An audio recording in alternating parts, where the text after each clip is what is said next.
Don't throw it. Do not throw it. Dip it. And then throw it. If I speak to people like this, they will say, Wallah, you're crazy and your religion is crazy. I will not accept this. Even if I tell them, come on, brothers and sisters, look, these are researches made by Christians in Harvard Medical School and Yale and so on, all proved by Christians that this is authentic, that the fly has the medicine in one wing, and by dipping it, it immediately annihilates everything that is bad. Oh, it's from America? Okay. Okay. But before, when I said Sahih al-Bukhari, Bukhari. What is Bukhari? So, does this mean I cannot accept anything without the authentication of the White House? I'm a Muslim. I believe whatever is in the Quran and in the Sunnah. I don't need people to prove this to me medically. Because I'm a Muslim. Otherwise, my Islam is doubtful. Therefore, you have to understand how to approach people, how to address them and give them the proper da'wah. And among the common themes, that it exposes the plots of the hypocrites. Subhanallah. The hypocrites need a whole workshop, because there are so many characteristics mentioned in the Quran and the Sunnah we fail to realize, and we have a lot of them in us. This is very serious, that we think that we are, mashallah, students of knowledge, practicing Muslims. And when you come to the signs of hypocrisy, you will find a lot in us, which means that we are in great danger. The Prophet says, alayhi wasallam, أَرْبَعٌ مَنْ كُنَّ فِيهِ كَانَ مُنَافِقًا خَالِصَ النِّفَاقِ. 4 characteristics. Whoever has them, he is purely munafiq, purely hypocrite. And whoever has one of them, he has a sign of hypocrisy.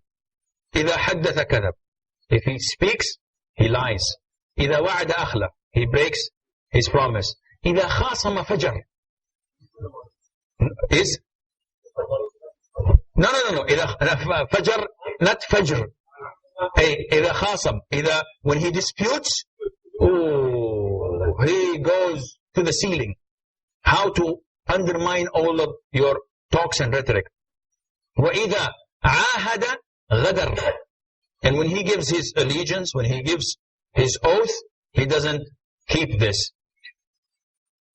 And so many other characteristics. I mentioned 4. There are 5 or 6 in different hadith of the Prophet. وَإِذَا أُتُمِنَ خَانَ.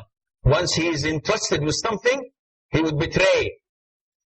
Among the characteristics, skipping Fajr.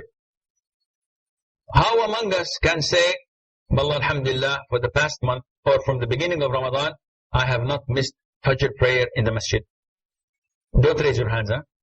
But you ask yourself, if all of you, and this is what's supposed to be, then alhamdulillah.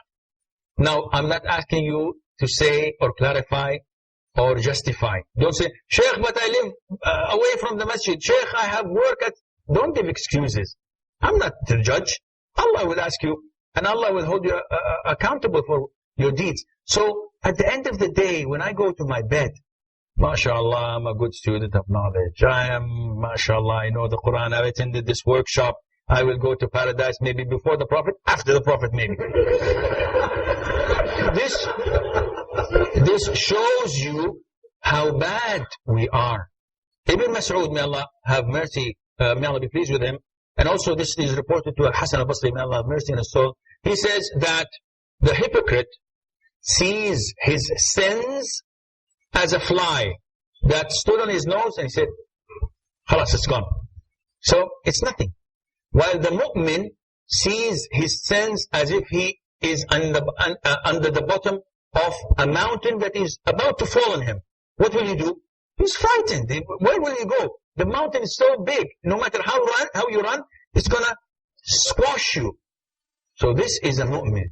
If you fear your sins and you hope that Allah will accept your deeds, then you're a mu'min. But if you are sure that your deeds are accepted and your sins, it's all gone. I know Allah. You tell me, I know Him very well. Then this is a sign of hypocrisy. So, to have a workshop on signs of hypocrisy is very important. Allah made a whole surah with the name Surah Al-Munafiqun. And if you recite the Surah Al-Baqarah, you will find the first 3 ayahs or 4 ayahs on the believers, 1 or 2 ayahs on the kuffar, and the rest on the munafiqun. And they were not present in Makkah because Muslims were weak. Why should they be hypocrites? You're either Muslim or non-Muslim. When the Prophet went to Medina, it became different. Now he has the power, he has the wealth, he has the army. So they started to show up there. I believe that this is all the time, inshallah. We have a break. Can we touch the mushaf without wudu? If no, then how come it's possible to do sajda without wudu? How possible is? To do sajda without wudu. You can recite it from your memory, right? If I pass by a sajda while reciting from my memory, I'm not holding the Quran, so I can make sajda. But to answer the first question, you are all students of knowledge. We highly respect all schools of thought. The school of Abu Hanifa, Malik, Muhammad ibn Idris al-Shafi'i, and Muhammad ibn Ahmad ibn Hanbal, may Allah have mercy on them all. They all agree that it is not permissible to touch the Quran without being in the state of wudu. But some scholars said that the allegation behind this is not strongly founded, because there isn't a specific hadith, clear hadith that states this. The Prophet ﷺ sent in a message to Yemen that لا يمس القرآن إلا طاهر. None except those who are طاهر should touch the Quran. But the word طاهر itself has a number of meanings. It can refer to a person who is not on the state of wudu. لا يقبل الله الصلاة إلا بطهور. Allah Azza wa Jal does not accept your salat without wudu. So, tahir can be opposite to a person who is not in the state of ablution.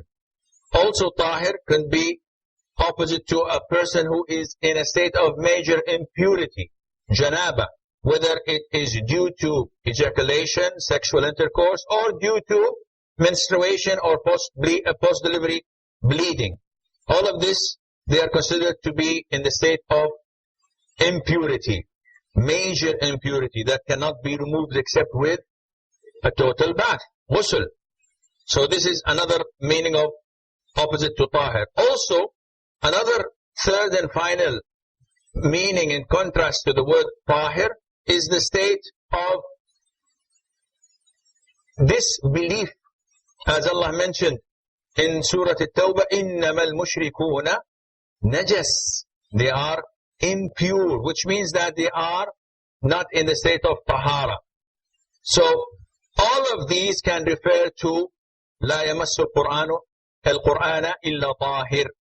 And that is why it's not specific, it's probable. It can be and it can be not. And that is why some scholars like Ibn Hazm, Shaykh al-Albani, and other scholars say that there isn't a clear indication or evidence that it must be touched with or in the state of purity. But again, we respect the four schools of thought, and having all agreed upon this gives you an indication that there is something not right. Therefore, you are instructed to hold the mushaf while you are in the state of purity, of wudu. But if you are not in the state of purity, you may still recite from the mushaf, but do not touch the actual verses. You can touch the edges of the paper. You can touch the cover, but don't put your hand or your fingers on the actual verses or the words or the letters of the Quran, so that you will be in the safe side. So, if you recite surah from your memory and you pass by a verse with prostration and you're not on the state of wudu, you can prostrate. And if you hold this opinion and hold the mushaf and not the letters on the words themselves, and you are also not in the state of wudu, you can do this. For nowadays, we all, well, most of us have a copy of the Quran in our PDAs. I personally don't have a copy of the Quran. I always carry my iPod Touch where I have the Quran and I recite, mashallah, whenever I go. I finish 2-3 times the Quran. I have so much time when waiting for the doctor, when going into queue, when waiting in the airport. You can recite Quran. Do I have to have wudu on this? No.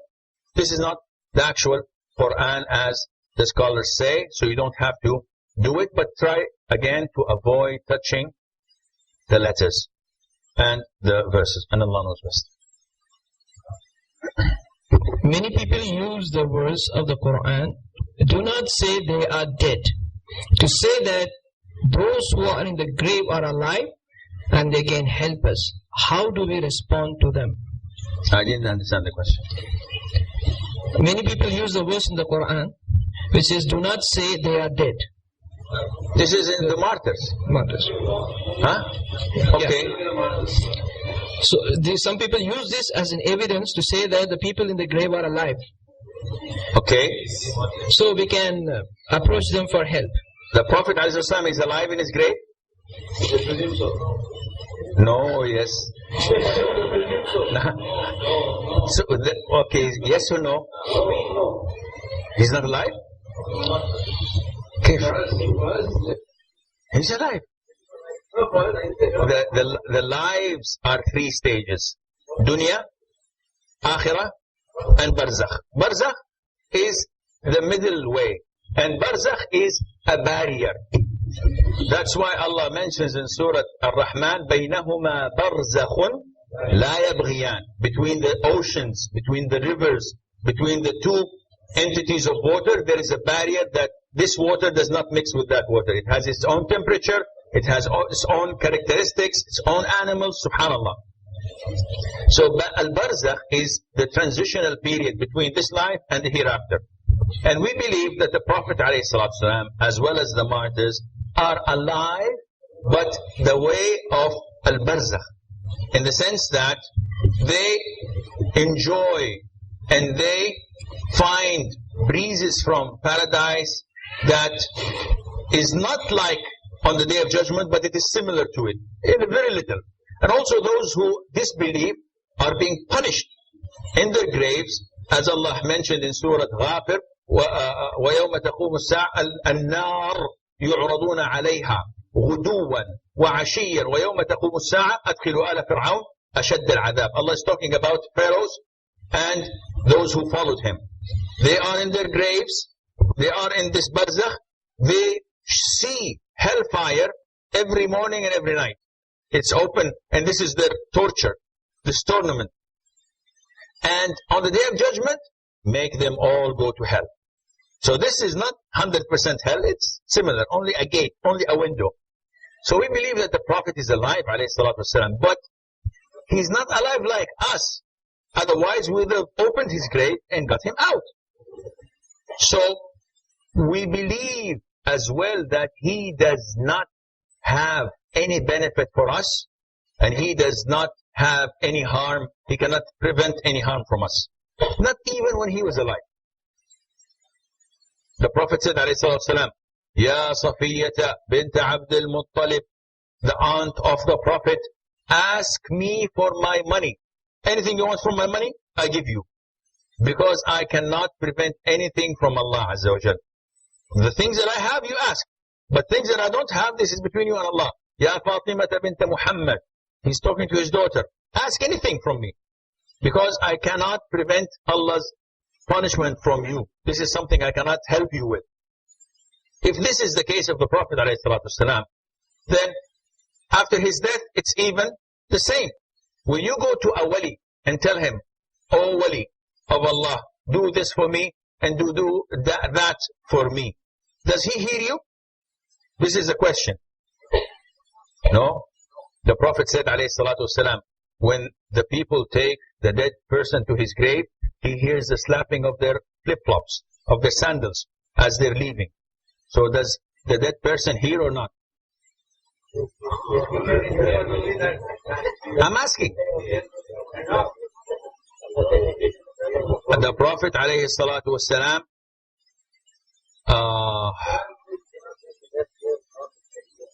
okay, إنك لا تسمع الموتى وما أنت بمسمع من في القبور. The Prophet alayhi salatu wasalam, after he buried the dignitaries of Quraysh in the Battle of Badr, after 3 days, he buried them in a well, and he said, Ya عكرمة بن هشام, يا عمرو بن هشام أبو جهل, يا عتبة بن ربيعة, يا شيبة بن ربيعة, يا صفوان بن أمية, يا عقبة بن أمية, يا so and so and so. He mentioned their names. We have found what Allah promised us. Have you found what Allah promised you? So who was he talking to? No, he was talking to the dead. They were dead. And 3 days stinking dead, not only dead.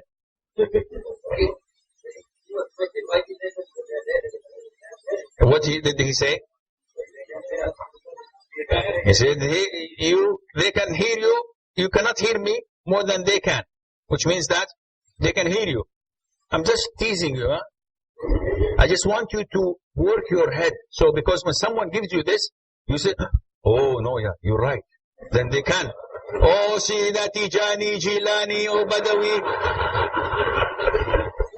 This is what the allegations people would come. So always base your allegation on Quran and Sunnah. On fact. This is fact. Because they will bring you this. Allah Azza wa Jal stated that you are unable to make those in the grave hear. And the things that I've quoted you illustrates that this is general. As I mentioned in the today, I think, early talk, we've mentioned that there are general evidences and there are specific. This is part of the specific. Only the dead can hear. One, the sandals of those leaving. The Prophet ﷺ said, when they put the dead person in the grave, bury him and leave, only then he can hear only the flip-flops. Before that, he was unaware who's washing him, who's putting perfume, who's wrapping him in the threads and shreds, and who's burying him. Number two, the Prophet ﷺ answered Umar, as you've continued, but you did not mention the last verse. He said, Umar, you do not hear me more than they do, but Allah made them hear. Which means that this is only specifically for these kafir that the Prophet was given this gift. Thirdly and finally, because the gas is running out, the Prophet ﷺ says in one of the hadith known as al-mutawatir, and there are a number of mutawatir hadith. Among them is what is known as hadith al-hawd. You know the hawd, the pool, where Allah Azza wa Jal will make the believers drink from it. May Allah Azza wa Jal grant you and I the privilege of drinking from his hand, sallallahu alayhi wa sallam. Inna a'tainaka al-kawthar. This is the river that it is endless and it is as white as milk, and the cups that you drink from are as the number of the stars. The Prophet said alayhi salatu wasalam, Inni lafaratukum ala al-hawd. I am the first one to precede you to come to the hawd. I'm the first one. And then, وَإِنَّهُ سَيَأْتِي أَخْوَامٍ مِّنْ أُمَّتِي. People from my followers will come to drink, and they will be rejected. Angels will reject him. And I would say, Oh Allah, ummati, ummati, my followers, my nation. And Allah Azza wa Jalla will tell him, you, and I quote this, you do not know what they have done after you. Now, if the Prophet is in his grave, and he's alive, and he sees everything, and he is everything, he should have known. But Allah is indicating you do not know. So the Prophet says, alayhi salatu wasalam, suhqan suhqan liman ghayyara ba'di. Doom and destruction to those who change, to innovate after I have gone. So this is one of the evidence is that he does not hear us, alayhi salatu wasalam. That is why when people say that whenever you give salam to the Prophet, alayhi salatu wasalam, he hears you, no, he does not hear you. Allah had appointed an angel to tell him in the day or in the night that so-and-so gave salam. And that is why the grandson of the Prophet ﷺ, Zayn al-Abidin, or someone else, he saw a man coming to the grave of the Prophet ﷺ and entering to the window of his grave and saying, Assalamu alaikum ya Rasulullah. And the man said, my brother, you and a man in China or in Al-Andalus are the same. So don't think that by coming close and the closer you get, this is all innovations. When we give salam to the Prophet, Allahumma salli wa sallim alayhi, here it reaches him even we're this far. And this leads us to another innovation that a lot of people come. Instead of facing the Kaaba for dua, they face the grave and give their back to the Qibla. And they say, oh Prophet of Allah, do this. This is shirk. You cannot call anyone except Allah Azza wa Jal. At the time, and I shall conclude, this is not a question, it's becoming a lecture. At the time of Umar ibn al-Khattab, may Allah be pleased with him, there was a drought. And when Muslims have drought, they make Salatul Istisqa. They ask Allah for rain. So Umar came and he said, oh people, at the time of the Prophet ﷺ, we used to ask him to ask Allah for rain. And now the Prophet is gone, we ask Al-Abbas, his uncle, because he was the closest to his nephew, to pray for us. Abbas, come and supplicate for us. Abbas came and said, people, there is no calamity that befalls on people except with sin. And Allah would not lift this calamity except with asking Allah for forgiveness for us. So ask Allah for forgiveness. And then he said, oh Allah, the people are putting me forward to ask you because of my position from your Prophet. Oh Allah, send us rain. It rained. What's the moral of the story? The moral of the story is very easy.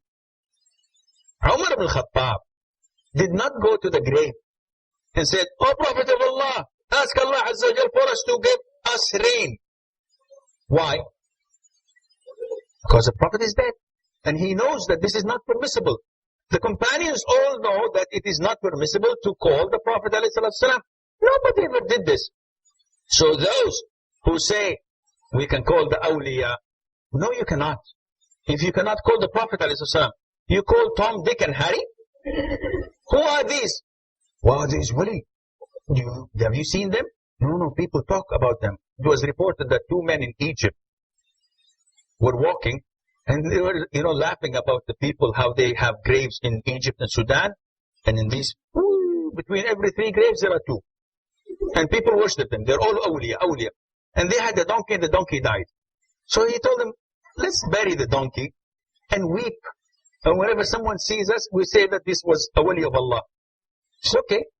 And they buried the donkey and they started weeping and building something on it. And when people came, what is this? Is wali of Allah. So and so. He was a righteous person and he died. And they started giving sadaqah, giving, slaughtering, putting some candles. One of them left.